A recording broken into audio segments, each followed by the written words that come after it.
தமிழ்நாட்டின் ராமநாதபுரம் மாவட்டத்தில் அமைந்துள்ள ஒரு புண்ணிய ஸ்தலம் ராமேஸ்வரம். இது 12 ஜோதிர்லிங்க தலங்களுள் ஒன்றாக கருதப்படுகிறது. இது சிவனுக்காக அர்ப்பணிக்கப்பட்ட ஒரு பெரிய இந்து கோயில்.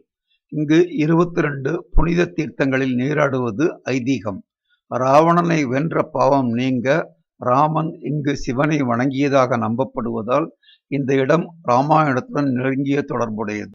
இங்கு சைவ மற்றும் வைணவ பக்தர்கள் வந்து செல்கின்றனர். ராமேஸ்வரம் கோயிலில் உள்ள புனித அக்னி தீர்த்தம் முக்கியத்துவம் வாய்ந்தது. ராமநாதபுரத்தையும் ராமேஸ்வரத்தையும் இணைக்கும் இந்த ரயில் பாலம் ஒரு முக்கியமான சுற்றுலாத்தலமாகும். ராமேஸ்வரத்தின் தென்கோடியில் அமைந்துள்ள இந்த கரை மிகவும் அழகானது மற்றும் கடைசி சாலை என்று அழைக்கப்படுகிறது.